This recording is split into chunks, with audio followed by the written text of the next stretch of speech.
आज के प्रोग्राम में देखिए, रियासत को दरपेश अहम मसाइल क्या हैं? खबर लीक्स केस के मंतकी अंजाम में ताखीरी हरबे क्यों? दहशतगर्दी का खातिमा, हुकूमती तरजीहात की हकीकत क्या? हमें फख्र है अपने पाकिस्तानी होने पर और हमें फख्र है अपने बोलवाला होने पर। मैं हूं आमिर ज़िया और आप देख रहे हैं टॉप 5 ब्रेकिंग। हमारे साथ जो शख्सियत आज यहाँ पर मौजूद है, पाकिस्तान के सीनियर तरीन सियासतदानों में इनका शुमार होता है। आप इनकी बातों से इत्तफाक करें या इख्तलाफ, आप इन्हें पसंद करें या नापसंद करें, लेकिन आप इन्हें नज़रअंदाज नहीं कर सकते।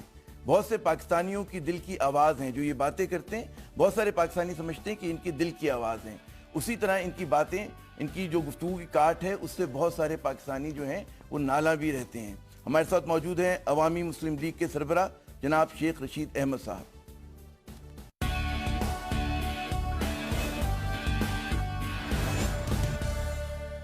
जी शेख साहब, बहुत शुक्रिया, आपने हमें यहाँ पर वक्त दिया आज। सबसे पहले आपकी ज़बान से जो नवाज शरीफ साहब हैं उनकी शान में कसीदे तुम सुनते रहते हैं, उनकी हुकूमत की कमज़ोरियाँ, उसमें जो भी खराबियाँ अपनी जगह।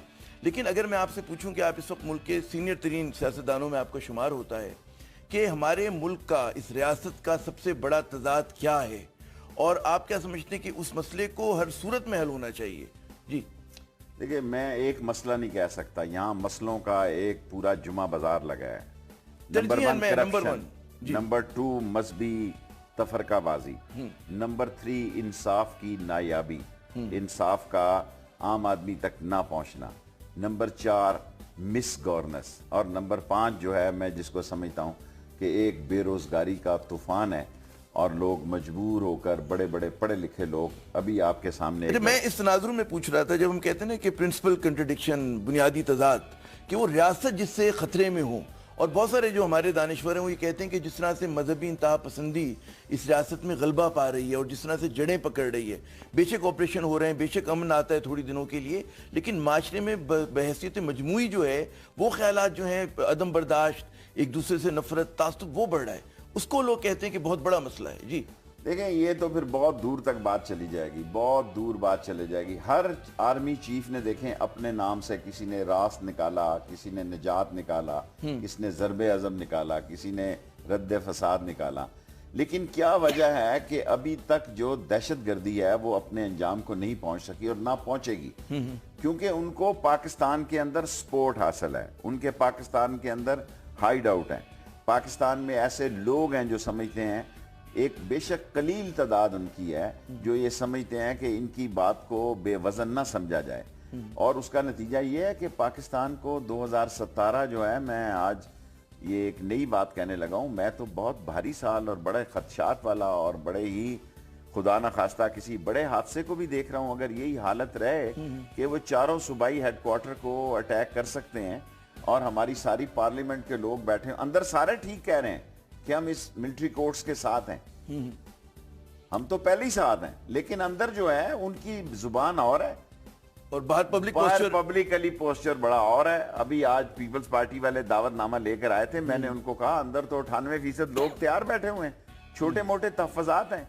और ये पार्टी लीडर्स जो होते हैं वो अपने बहुत सारे मसाइल को, बहुत सारी सीक्रेट डिमांड्स को ऐसे इशू पे हल करवाने की कोशिश करते हैं जहां वो फंसे हुए हैं। यहाँ पर ये जो आपने बात की कि ठीक है, सबसे बड़ा मसला हम तस्लीम करते हैं और फौज ने ऑपरेशन भी किए के बाद दीगरे, लेकिन सिर्फ फौज का काम नहीं है दहशतगर्दी से लड़ना। वो जाहिर है वो दहशतगर्द को पकड़ सकते हैं, मार सकते हैं।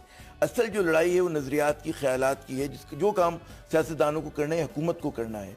उसमें क्या समझते हैं स्कोर कार्ड, अगर नवाज शरीफ साहब का हम देखें, उससे पहले कि सिविलियन लीडर्स ने क्या किया, फौजी अफसरों ने तो जो करना था किया, उन्होंने दिखाया भी कि जी अमन भी लाए और चीज़ों को आगे भी बढ़ाया, लेकिन उसके साथ जो दीगर काम करने के थे वो नहीं हो पाते। इस सिलसिले में बुनियादी बात लीडर का अपना करैक्टर, उसका इमेज और उस पर लोगों का एतमाद है। हजरत उमर फारूक जुम्मे का खुतबा देने लगते हैं तो साहबा किराम कहते हैं, रुक जाओ उमर रजी अल्लाह ताला अन्हो, कि आपने ये पोशाक है कैसे बनाई, आपके पास तो एक चादर थी। उनका बेटा उठकर कहता है कि दूसरी चादर मैंने दी जिससे बाबा ने ये पोशाक बनाई। ये है इस्लाम का, इस्लामिक ज्यूरिस्प्रूडेंस का एक सोच और अप्रोच। लेकिन असल सूरत हाल क्या है, अगर आपने इसकी असल सूरत हाल देखनी हो तो आप सुबह कचहरी में जाके देखें कचहरी पे क्यों हमले हो रहे हैं, कचहरियों पे, क्योंकि लोगों का इंसाफ नहीं दे पा रही, इंसाफ नहीं दे पा रहे, इंसाफ नायाब हो रहा है। और इंसाफ किस वक्त मुमकिन हो सकता आप क्या है? समझते हैं कि ये नवाज शरीफ हुकूमत जब 20 नुकाती आप सब लोगों ने मिलकर सियासतदानों ने नेशनल इलेक्शन प्लान वो किया, मंजूर किया पेशावर के अलमिया के बाद, क्या वजह कि हुकूमत ने उसके जो बाकी नुकात हैं 18 नुकात उन पे अमल नहीं किया या पार्शली अमल किया, क्यों? हुकूमत की तरजीहात ही समझ नहीं आ सकी।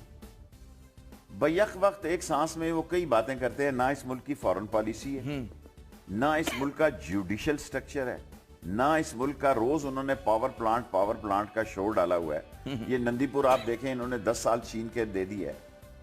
और ये दाशु और हाशु जो है, ये मेरी जिंदगी में तो नहीं बनने लगा जी। अब कब शाहराह रेशम इसमें गर्क होगी, कब वहां मशीनरी वहां पहुंचेगी, कब वहां हाइडल पावर प्रोजेक्ट लगेगा। नहीं वो आप तरजीहात की बातों में पूछूंगा, ये करप्शन पे हम प्रोग्राम के अगले हिस्से में आते हैं। जरा सा मैं एक दो सवाल और इसी, ये जो मुझे सबसे बड़ा चैलेंज जिस तरह आपने फरमाया कि दहशतगर्दी का लगता है, ऑपरेशन ज़र्ब-ए-अज़ब हुआ, कामयाब ऑपरेशन रहा, उसके बाद अब ये रद्दुल फसाद आया है। आपके ख्याल में हुकूमत का कोई किरदार है पहले ऑपरेशन की कामयाबी में, या सिर्फ फौज का अपना इनिशिएटिव है, या फौज को जो सपोर्ट मिलनी चाहिए ये लोग दे रहे हैं? देखें, सारा किरदार फौज का है, हुकूमत कहीं नजर नहीं आ रही। इतने अरसा इन्होंने स्टैंड लिया रखा पंजाब ने की गवर्नमेंट ने कि हमने रेंजर्स को नहीं लाने देना। क्या ये भी आप देखें कि टर्की में प्राइम मिनिस्टर कहते हैं कि जनाब ये रद्द फसाद जो है ये प्राइम मिनिस्टर हाउस में इसका फैसला हुआ, यानी वो उनको ये बात भी लड़ रही है कि फैसला, क्योंकि स्टेटमेंट जो है चीफ ऑफ आर्मी स्टाफ की तरफ से आई और नवाज शरीफ साहब की तरफ से ना आई, और बुनियादी तौर पर यह समझा जा रहा था कि अब इस हुकूमत के लिए बड़े बेहतरी के हालात होंगे। मैं नहीं समझता, मैं समझता हूं डॉन लीक्स उसी तरह गले में अटकी हुई है अभी तक। कमर बाजवा साहब ने जो पहली फॉर्मेशन कमांडरों की मीटिंग की, उसका पहला सवाल ही डॉन लीक्स था। फिर वो जहां जा रहे हैं वहां जो उनसे सवालात होते हैं, अगर मैं लाल हवेली में बैठा यहां सुन सकता हूं कि क्या सवाल हो रहे हैं, क्या प्राइम मिनिस्टर को नहीं पता क्या सवालात हो रहे हैं? देखिए, कोई मख्तबा फिक्र, जब लॉयल्टी जो है वो क्वालिटी बन जाए और क्वालिटी रद्द हो जाए तो फिर उस मुल्क में ऐसे ही हालात होते हैं। वाकई सही क्या डॉन लीक्स का मसला हल नहीं हो रहा, बल्कि मैं लीक्स नहीं कहता, एक झूठी खबर है उसका मसला हल नहीं हो पा रहा। और भी बहुत सा इसी तनाजुर में अगर हम देखें तो आपको क्या लगता है कि हुकूमत फौज के जो ताल्लुकात हैं, जिसे लोग कहते हैं कि सिविल मिलिट्री रिलेशनशिप, उसके आगे जाते हुए आपको क्या इम्कानात नजर आ रहे हैं, क्या खदशात हैं आपके? पहले तो इन्होंने बड़ी उड़ाई कि कमर बाजवा साहब जनाब सब ठीक हो गया, नवीद मुख्तार साहब आ गए, DGISI सब ठीक हो गया, साकिब निसार साहब आ गए, सब ठीक हो गया। लेकिन अब आप प्रैक्टिकली देखें तो साकिब निसार साहब ने जो फैसला लिया, जबरदस्त किस्म का, इनकी क्रश मशीनों को कहा जनाब कि आपने तो शुगर मिलें उस इलाके में शिफ्ट ही नहीं हो सकती थी जहां शिफ्ट की, और जो सूरत हाल मिलिट्री कोर्ट्स की बनने जा रही है, ऑफ कोर्स ये फौज का फैसला और ये नहीं रुकेगा, ये ऐसे ही अशक। लेकिन जब सियासतदान डिले करता है, ट्रेजेडी ऑफ डिले, अब तो जिम्मेदार के लिए उसके अपने चंद सवालात हैं, वो अपनी रिलैक्सेशन, अपनी बचत और आइंदा आने वाले किसी सर्कल में फंसने से बचने के लिए वो अपने किस्म के मामलात और अपनी दफात चाहता है कि ये दफात हो। सवाल ये भी होता है कि जी मिलिट्री कोर्ट्स के अगर आप खिलाफ हैं और बहुत सारी सियासी जमातें हैं, तो आपने इन 2 बरसों में क्यों नहीं इस्लाहात की कि आप जुडिशल रिफॉर्म्स कर देते? बिल्कुल है ना। और जब तक वो नहीं होगा उस वक्त तक तो जाहिर है कि आपको इन दहशतगर्दों से निपटने के लिए मिलिट्री कोर्ट्स चाहिए होंगी।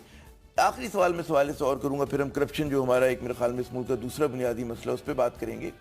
जब सिविल मिलिट्री ताल्लुकात की बात आती है, राहिल शरीफ साहब का एक रोल रहा, कमर जावेद बाजवा साहब लीड कर रहे हैं, क्या इनकी लीडरशिप में आप फर्क देख रहे हैं और उसका क्या इम्पैक्ट आएगा सिविल मिलिट्री या गवर्नमेंट मिलिट्री रिलेशनशिप के ऊपर?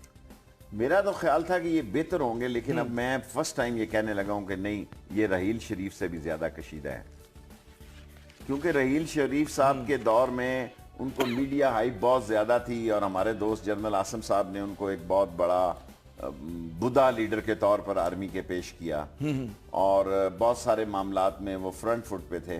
लेकिन बाजवा साहब वही काम कर रहे हैं, धीमे धर्मे और बड़ी इनकसारी और बड़ी आजिज़ी के साथ वो सारे काम कर रहे हैं। और जाहिर है इंस्टीट्यूशनल पॉलिसी से तब्दील नहीं होती और पाकिस्तान का मफाद भी वही है जो कि जो इंस्टीट्यूशनल फैसले थे, सिर्फ स्टिक बदली है जी, स्टिक रहील शरीफ से कमर बाजवा के पास चली गई है, ना वर्दी बदली है, ना पॉलिसी बदली है, ना फॉर्मेशन कमांडरों का फैसला और अप्रोच बदली है, वो वही है। और सियासतदान कोई डिलीवर नहीं कर पा सके, लेकिन वो इस सिस्टम को आगे लेके जाना चाहते हैं, ये बहुत अच्छी बात है। अच्छा, दूसरा मसला एक तो हो गया इंतहा पसंदी का और दहशतगर्दी का, बदउनवानी। और आप इस मुल्क की सियासत में कम से कम बतौर तालिब इल्म रहनुमा और उसके बाद फिर बतौर सियासतदान पिछले 4-5 अशरों से मौजूद हैं। कौन सी, अब नवाज शरीफ की तो हम तारीफ करते हैं, सब करते हैं, उन पर मुबैना जो इल्ज़ामात हैं, सबसे ज़्यादा करप्ट तरीन हुकूमत आपको कौन सी लगी? सबसे करप्ट तरीन सियासतदान कौन लगा? देखिए, मैं तो फैसला नहीं कर पा सक रहा। पीपल्स पार्टी का दौर भी करप्शन का दौर था। देखिए ना, जिस मुल्क के 2 वजीर आजम, एक बड़ी छोटी सी मिसाल है, एक हार दिया टर्की से। आप इनकी सोच देखें करप्शन की। एक सोच देखें कि टर्की के प्राइम मिनिस्टर की बेगम ने एक हार दिया, जो मेरी बहन है, बनी हुई मेरी बहन बनी हुई है, कि ये बेवाओं को दे दें, डायमंड का हार बेच के उसमें डाल के। उसने अपना हार उतार के दिया। यूसुफ रजा गिलानी साहब ने अपनी बेगम साहब के गले में डाल दिया। और जब वो खाता खुला तो हार लेके इस्लामाबाद फिरते रहे कि कोई इस हार को वापस ले ले। फिर एक 14 या 16 ग्रेड के ऑफिसर ने जाके लिया। राजा रेंटल के क्या हालात हुए आपके सामने हैं, अभी तक उनके 2 रेफरेंस गए हैं। ये तो वो बातें हैं जो कि आम किस्म की बातें हैं। यहां हमारे भुट्टो बेकर है सामने अभी यहां से आप कैमरा माने नजर आएगी जी। उस ओडीडी से का चेयरमैन लगा दिया उस बंदे को, मैट्रिक पास। देखे ना, ये नवाज शाह, उसके पीछे क्या था मुझे कहने की जरूरत नहीं है। उसके बाद नवाज शरीफ की गवर्नमेंट ने भी ये इस नतीजे पे पहुंचा, ये मुर्दा कौम है, इसको कोई ये भूल जाती है कि सरे महल क्या था, रेंटल क्या था, हार क्या था, ये सब चीजें भूल जाती है। लेकिन लकीली ये पनामा लीक नहीं भूल सके। 126 दिन का धरना नवाज शरीफ साहब को वो नुकसान नहीं पहुंचा सका मेरे ख्याल में, जो 126 दिन जो हैं वो सुप्रीम कोर्ट में। अच्छा, आप तो मतलब हर हुकूमत में मेरे ख्याल में सबसे जो लॉन्गेस्ट आपका पीरियड है इस इख्तिलाफ में वो अब है। उससे पहले तो आप मुतवातिर हुकूमतों के साथ रहे, आपने तमाम हुक्मरानों को करीब से देखा। क्या इनकी कोई ग्रीड की कोई इंतहा नहीं है?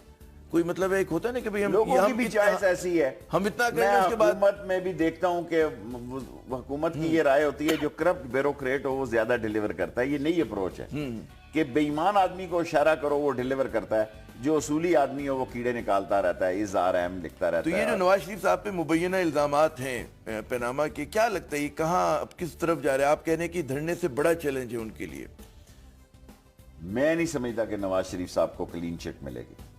कितना फैसला होता है, क्लीन चिट नहीं मैं देख रहा नवाज शरीफ साहब को मिलेगी। और नवाज शरीफ साहब के केस को जिस तरह उनके वकाला ने लड़ा है और फिर जिस तरह कतरी शहजादे को इन्होंने लैंड किया है, कतरी खतों को लैंड किया है, बहुत जगह सही है। कोई इस मुल्क में 20 करोड़ लोगों में मानने के लिए तैयार नहीं कि ये फ्लैट कतरियों के थे। सारी कौम को पता है कि 93 से ये 93 यानी आप देखें ना 2000 के फैसले उठा के देखें, उसमें भी जिक्र है नैब के रेफरेंसेस में और हैदराबिया पेपर मिल में कि अगर ये $34 मिलियन वहां पे करते हैं, क्यों पे करते हैं जी? ना पे करें कि उनके हैं नहीं है, क्यों उनको ना उनके खिलाफ अपील में जाते हैं ना उनके खिलाफ कोई और बात करते हैं और पेमेंट पे यकीन रखते हैं ताकि। अरे ये जो एक बहुत बड़ा सवाल मेरे जहन में आता है कि जी हमारे यहाँ जो इदारे हैं, अब हर चीज़ जो है आपको सुप्रीम कोर्ट के पास लेके जानी पड़ रही है, लेकिन करप्शन बदउनवानी के एहतसाब के लिए जो दीगर इदारे वो काम नहीं कर रहे अपना, और वो अगर एग्जीक्यूटिव के अंडर में है जी, सिस्टम ऐसा आ गया है कि हुक्मरान देखें ना, एक तो ये सिस्टम देखें कि लीडर ऑफ अपोजिशन जो होता है वो पिछली गवर्नमेंट से आता है, अकाउंटेबिलिटी का चेयरमैन पिछली गवर्नमेंट से आता है। लेकिन अगर पीपल्स पार्टी ने चोरी की है तो खुर्शीद शाह उस पर तो खामोश हो जाएगा। जब हम ये केस लेके गए हैं, आप यकीन करें मेरा दिल कर रहा था कि मैं इस असेंबली का मेंबर हूं जिसमें सारे ब्यूरोक्रेट्स कह रहे हैं कि आपने हमें बुलाया कौन है, आप होते कौन है हमें बुलाने वाले। फिजिकली लॉ सेक्रेटरी ने यह कहा जी कि आप हमें बुला ही नहीं सकते, हु यू आर के आस देखें। इंडोनेशिया ने 9 कितने बिलियन $US वसूल किए, इंडिया ने वसूल किए पनामा के बाद। ब्रिटिश ने किस तरीके से 3.6 या 5 जितने बिलियन पाउंड स्टर्लिंग जो है, ये एक बाज हुकूमतों के लिए बहुत बड़ी नेमत बनी। हमारा क्योंकि प्राइम मिनिस्टर मुलवस पाया गया है, तो इदारों को इसलिए काम नहीं करने दे रहे काम नहीं, 450 लोगों अच्छा, को। आपने कहा कि जी आपको इस बात का वो है, आपका तजिया ये कहता है कि इनके हक में फैसला नहीं आएगा, जो भी फैसला है ऐसे मतलब इनकी हक में आए क्लीन चिट नहीं मिलेगी। क्या इम्पैक्ट क्या होगा हमारी सियासत पर? बहुत देखें, ये वही इम्पैक्ट होगा जो इंडिया में राजेव की बुफर गनों का हुआ था। मैं तो इमरान को कह रहा था कि चलने दे इसको, जितना मर्जी लंबा चलता है।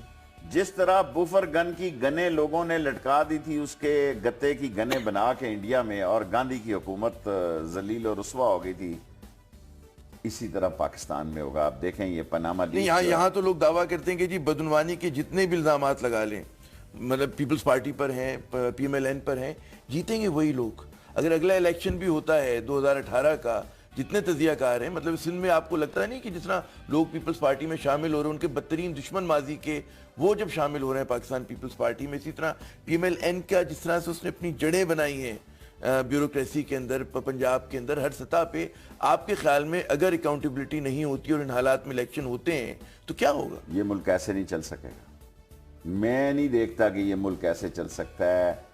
बाज लोग वो हैं जिनके पास दौलत छुपाने के लिए उन्होंने आर्किटेक्ट रखे हुए हैं, उन्होंने कंपनियां हायर की हैं, क्योंकि पाकिस्तान से दौलत बाहर ले जाने की, थोड़ी बहुत दौलत तो हर कोई ले जाता है, लेकिन जो बड़ी दौलत ले जाने के लिए उन्होंने कंपनियां हायर की है।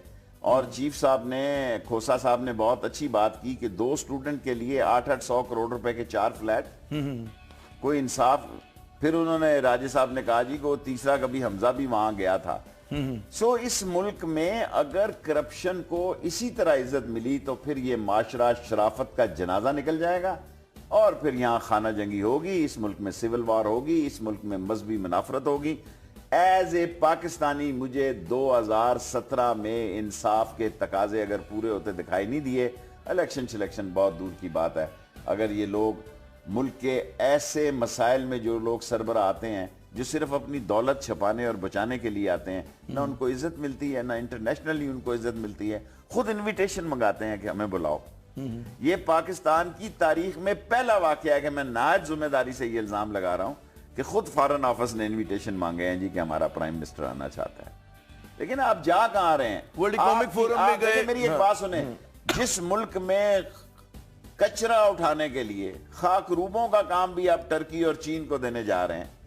मेरे शहर का कचरा जितने खाकरूब हैं वो हमने ठेका दिया टर्की को। क्या हम खाकरूब भी नहीं अपना, यानी हम अपना कचरा भी नहीं उठा? आपके ख्याल में क्या मसले है? अवामी खिदमत करना चाहते हैं या मतलब कोई और? ज्यादा कमीशन अंडर द टेबल, सबसे ज्यादा करप्शन इन दोनों मुल्कों में, और दोनों मुल्कों के अंदर कमीशन का जो गिराव देखें। अगर आपने यूरोप शोरोप में जाना है तो 5% आपकी जायज कमीशन है, वो ऑन रिकॉर्ड पे होती है। खा आप जंगी जहाज लें, खा आप टैंक लें, वो ऑन रिकॉर्ड आपकी 5% जो डीलर है उनकी कमीशन।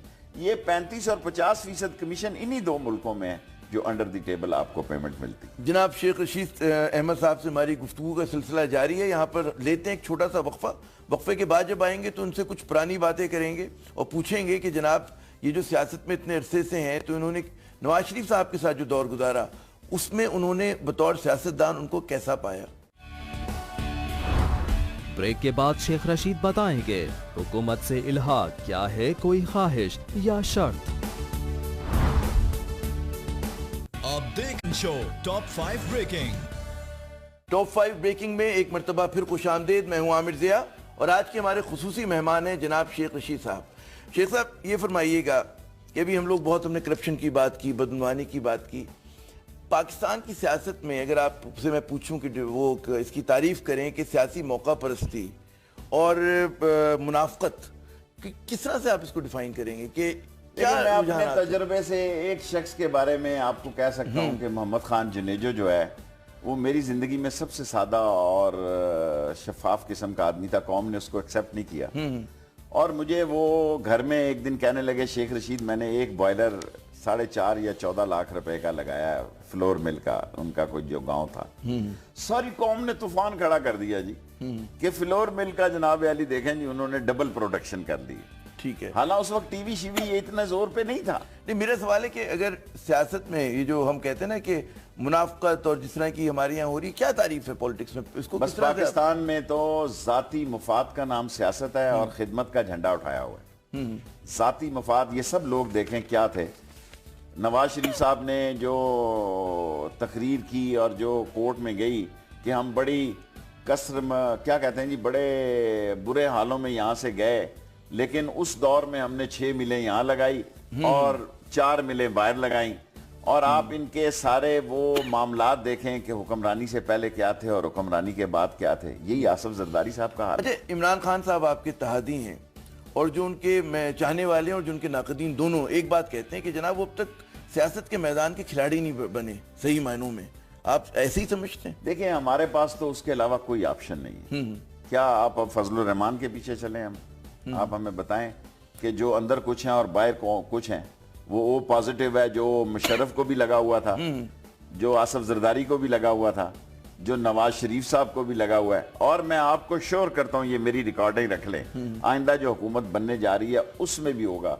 और मेरे साथ उनके बहुत अच्छे तल्लुकात हैं। वो मुझे कहते हैं कि शेख रशीद, ये आप गलती की सियासत कर रहे हैं। जिस दिन पहले दिन इन्होंने नवाज शरीफ से हाथ मिलाया, खुदा गवाह नवाज शरीफ ने 3 उंगलियां भी ना मिलाई। और मैंने कहा मौलाना साहब बड़े ही इससे बेहतर नहीं कि मैं गया नहीं मिलने के लिए। उसने कहा ये दोनों हाथ इकट्ठे मिलाएगा, आप देखें होता क्या है। सर, मसला है हर एक आदमी की अपनी डोमेस्टिक जरूरत का। वो इन सारे उलमा को देखें ना, ये भी एक खानदान की हाकमियत है। इस मुल्क में सियासत एक खानदान की जो है पाजेबें बनी हुई हैं, झूमर बना हुआ है। एक जमाने मुझे याद है कि जब मुशर्रफ दौरे का खात्मा हुआ था तो एक उस जमाने में एक बात हो रही थी कि आपकी भी दोबारा से हो सकता है कि पैचअप हो जाए। तो क्या चीज माने रही थी? रिजल्ट नवाज शरीफ साहब ने किया था या आपने किया था? क्या हुआ था? देखिए, मैं ऐसे ही आपसे झूठ बोलूं कि जब मैं इस इलेक्शन से पहले 2 इलेक्शन हमने जीते उनके खिलाफ, जीते तो हमने 4 उनके खिलाफ, 1 उन्होंने हमारे खिलाफ जीता। मेरे साथ उनका कोई राब्ता नहीं था। चौधरी निसार ने सिर्फ मेरे साथ राब्ता किया। मैंने अल्लाह को जान देनी है, किसी बंदे, उन्होंने मुझसे 2 दफा राब्ता किया। मैंने उनको कहा कि मेरी इमरान खान से बातचीत तय हो चुकी है, मैं इमरान खान के साथ इताअत करने जा रहा हूं। उन्होंने मुझे पूछा कि तुम शामिल होने जा रहे हो? मैं कहा नहीं, मैं शामिल नहीं होगा। मैं मुस्लिम लीगी हूं, लेकिन मैं इमरान खान के साथ हाथ बढ़ा रहा हूं और मैं उनके साथ इताअत करूंगा। और मेरा कोई ना राब्ता था, ना उनका फोन आया। उनके MNAs वगैरह ने मुझसे सवाए चौधरी निसार साहब के मेरे साथ ना किसी का फोन आया। एक दफा फिर चौधरी निसार साहब ने ड्राइवर मेरे के फोन पे मिलाया। जिन हालात में आपने नवाज शरीफ साहब को छोड़ा मुशर्रफ साहब के मतलब फौजी इनकलाब के बाद, उस पर भी बहुत सारे जो मुस्लिम लीग के पुराने लोग हैं बड़ा दुखी भी हैं और तनकीद भी करते हैं आप मसलन कि मैं ज़ाहिर उनके जो कारकुन है वो कभी शेख रशीद साहब ने बुरे वक्तों में छोड़ दिया। तो जब आपको ये तनकीद होती है, कैसे लगता है आपको? कोई भी नहीं लगती। वो महल में गए, मैं तो यहीं था। रूप महल में मैं तो नहीं गया स्वरूप महल में। ठीक है, मैंने तो उनकी खातर 7 साल कैद ली। इस सोफे के नीचे से कलाशनकोफ निकली, मैं जेल में था, यही सोफा था, ये जो पड़ा हुआ है आपके सामने। तो निकली थी नहीं ऐसी डाली। लेकिन हमारे पास क्या होनी जी, कलाशनकोफें आज की दुनिया में क्या चीज है? क्या किसी को कलाशनकोफ में 7 साल कैद हुई इस मुल्क में? दहशतगर्दी की कोर्ट ने सिर्फ मुझे सजा की जो मैं 3.5 साल काट के आया बाहर। माँ का जनाजा यहाँ था, सलाम फेरा और जनाब अली, 7 साल कैद हो गया मैं। सो मैंने तो कोई ऐसी बात नहीं की कि जिस पर पछतावा हो आपको? मुझे पछतावा हो। जब वो बाहर भाग रहे थे और माफीनामा तो मैंने बाद में देखा उनका, मैंने तो पहले देखा ही नहीं। सारे मर्दों के दस्तखत, मैंने जनरल एहसान साहब के पास गया, DGMI थे, मैंने कहा यार बताओ तो सही है जनरल साहब। उन्होंने मुझे कागज सेफ से निकाल के बताया जिसमें सारे मर्दों के दस्तखत थे। हमें कह रहे थे लड़ो मरो और पड़ जाओ और कोई चीज ना, और खुद महल में बैठे हुए थे। ऐसा कभी होता है? अच्छा, जो दिन आपके नवाज शरीफ साहब की रिफाकत में गुजरे, पीछे मुड़कर देखते हैं तो क्या आपको खुशी होती है, पछतावा होता है क्या? जो अल्लाह ने आज मुझे इज्जत दी है, जो आज मेरी जिंदगी में, कल का मुझे पता नहीं है। जिस तरह आज लोग मुझसे चाहत का इजहार करते हैं, मैं 7 दफा वजीर रहा, मैं मुशर्रफ का भी वजीर रहा, मुझे वो इज्जत कभी नहीं मिली जो अल्लाह सुब्हान ताला ने आज दी है। और आज खास तौर पर ये 28 तारीख का जो मैं मोटरसाइकिल में पहुंचा, उससे बड़े मैंने काम किए। मैंने भुट्टो का जलसा अकेले पलटा यहाँ बांग्लादेश वाले उसमें, I was single all alone. और मैंने he was a prime minister and president. मुझे 1-2 फॉरेन। तो क्या आप क्या समझते हैं कि जो दौर आपने नवाज शरीफ साहब के साथ गुजारा वो सियासी तौर पर जाया हो गया आपका?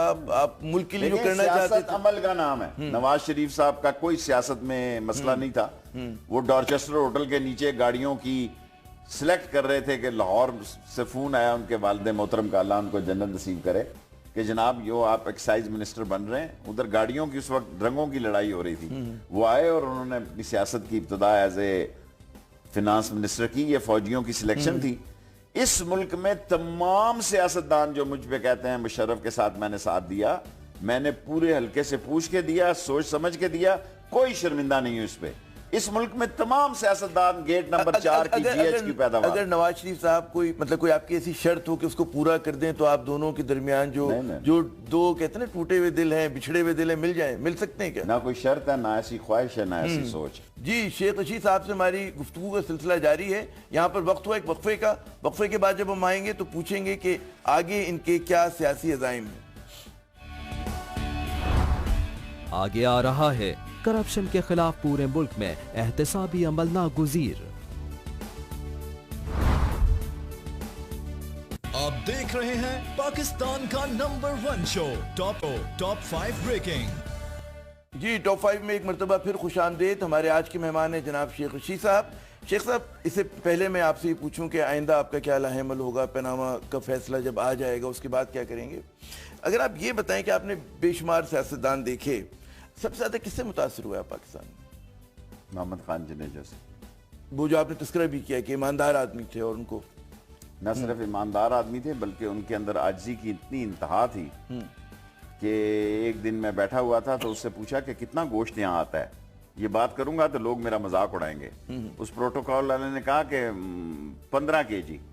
उन्होंने कहा कि हम 3 बंदे हैं, 2 बच्चे हैं और एक मैं, 3 kg इज इनफ। और जो मैं अखबार भेजता था उनके घर और उधर उनके दफ्तर, उन्होंने मुझे कहा शेख रशीद एक जगह अखबार पढ़े हैं, और मैं अंग्रेजी अखबार पढ़ता हूँ और ये डॉन और उस वक्त पता नहीं मुस्लिम था कौन सा था, कि ये 2 अखबार मेरे लिए बहुत हैं, क्यों आप पैसे ज़ाया करते हैं? सो मैंने किसी सियासतदान में पैसे के खर्च पे कंट्रोल का, और अगर मैं कौम के सामने ये कहूँ कि मैंने उनको रात को खर्चे का हिसाब करते देखा है कई मरतबा कि आज कितना खर्चा हुआ है, लेकिन कौम ने एक्सेप्ट नहीं किया। अच्छा, ये बताइए कि नवाज शरीफ साहब का दौर, उसमें वजीर रहे आप, परवेज मुशर्रफ साहब के दौर में वजीर रहे, क्या फ़र्क था? किसका अंदाज हुक्मरानी जो था आपको इफेक्टिव लगा, ज़्यादा अवाम दोस्त लगा? देखें, लोग तो उसको डिक्टेटर कहते हैं, लेकिन ये जितना मीडिया आपको नजर आ रहा है उसी डिक्टेटर की पैदावार है। और बहुत सारे लोग उस वक्त भी मुखालिफ थे, क्रॉस मीडिया के मुखालिफ थे। और जो सबसे ज्यादा जिसने इलेक्शन में, हालांकि उसके बच्चे से मेरा बड़ा सारा मसला है, लेकिन ये जितने चैनल आपको जमहूरी जिंदगी में जो रोल जो है सदर मुशर्रफ का था, आज मीडिया लोग खेल रहे हैं।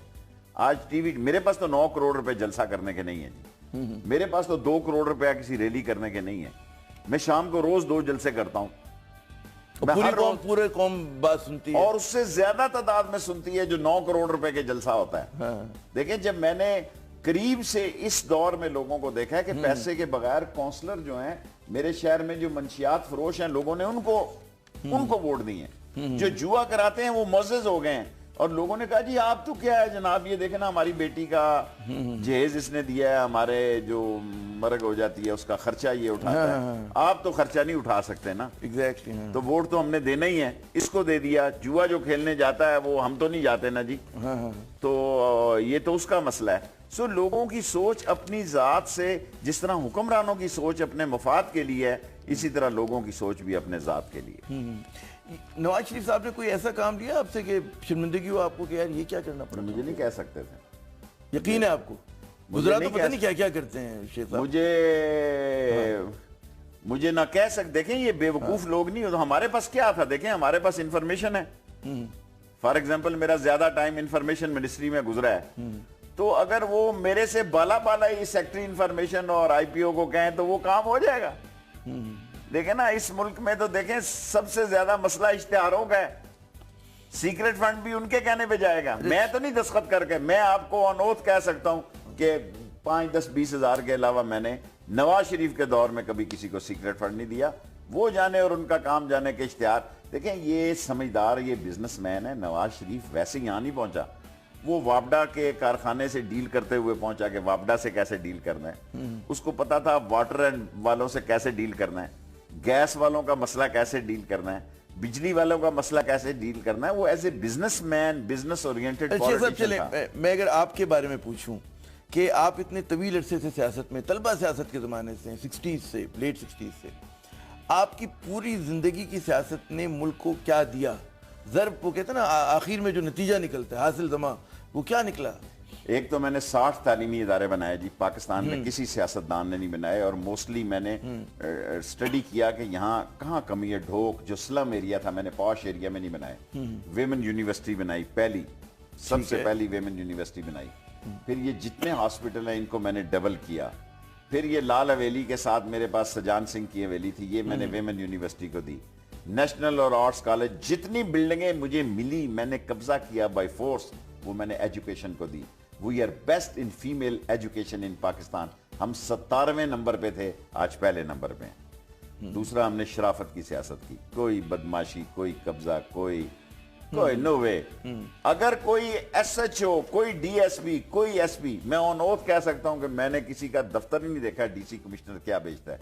ना उनको जरूरत हुई है कभी लाल हवेली में बात करने की, ना हमने उनके आगे कभी कहा जनाब अली इसको छोड़ दो, इसको पकड़ दो, लेट्स दी, हम खुद सजा होते रहे। अच्छा, अब बतौर सीनियर तरीन सियासतदान, मतलब माशाल्लाह वेटरन्स में अब आपका शुमार होता है, तो आने वाले दिनों के लिए क्या अहदाफ हैं आपके? क्या आप समझते हैं कि जो ऐसे टारगेट्स जो आप अचीव कर सकते हैं, एक तो होगी ख्वाहिश कि भाई पूरे मुल्क में बड़ी काम हो जाए। प्राइम मिनिस्टर का कैंडिडेट नहीं हूं, ये तो उनको ज्यादा मेहनत करनी चाहिए जो प्राइम मिनिस्टर के बतौर शेख रशीद के आप, मैं बतौर शेख रशीद लोगों की रोज फिक्री बात करता हूं कि करप्शन के खिलाफ लोग निकलें, इस मुल्क को बचाएं, काला काला रसूलुल्लाह का आलम बुलंद करें।